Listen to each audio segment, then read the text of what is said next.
Comment ça se déroule une négociation? C'est une partie de bras de fer? Il y a de la politique là-dedans. Racontez-moi là, une séance de négo, là, comme si on y était.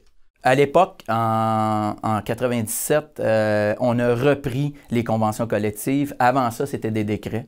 C'était décrété par qui? Par le gouvernement. Donc, lui décrétait les conditions de travail de tout le monde.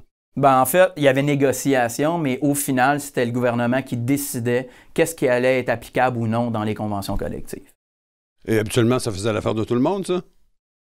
Bien, pas nécessairement. Je pense que de part et d'autre, tant la partie syndicale que la partie patronale, on veut être maître de nos conventions collectives. Nous sommes les gens qui l'interprétons à l'année, donc on veut récupérer ces conventions-là. Donc, ça, c'était important pour nous de revenir à la méthode de convention collective négociée entre parties.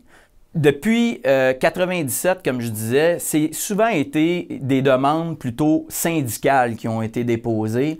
Et le patron, lui, sur les demandes syndicales, allait, mettons, je dirais pas aléatoirement, mais allait choisir des demandes à l'intérieur auxquelles il donnait gain de cause. Il disait oui, non, peut-être. Il y a, depuis les 10 dernières années, peut-être un nouveau phénomène qui est que là, les patrons arrivent avec des demandes, ce qui est tout à fait légitime, soit dit en passant. Des demandes qui sont souvent des pertes pour vous, non?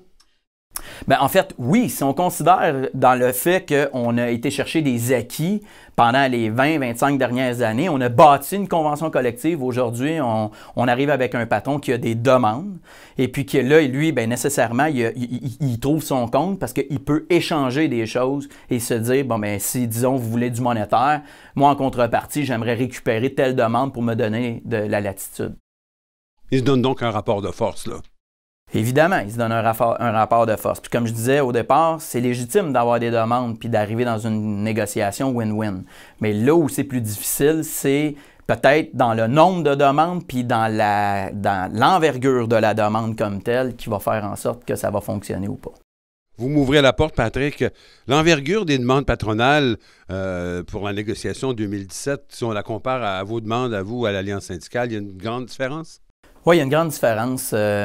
D'abord, le gouvernement nous avait rencontrés au départ, avant les négociations, pour nous demander, pour savoir un peu dans quelle direction nous allions entreprendre la négociation.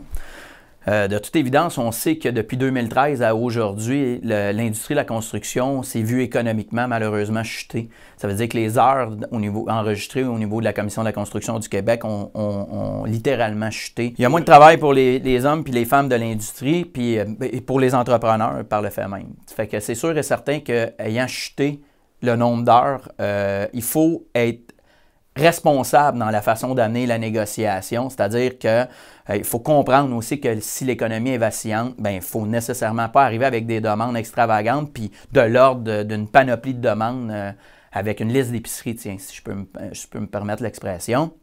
Bien, pour notre part à nous, pour répondre à votre question, on est arrivé de façon très pondérée, on est arrivé de façon responsable, disons ça comme ça.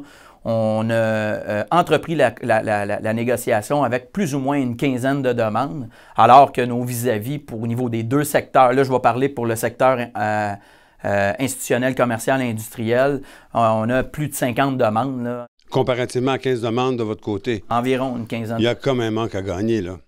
Bien, il y a un grave manque à gagner et plus que ça aussi, c'est plutôt, quand vous parliez d'envergure de demande, il y a aussi la portée exactement de la demande. C'est quels sont les acquis qui sont en jeu pour les travailleurs versus la demande du syndicat qui va faire la contrepartie de ça.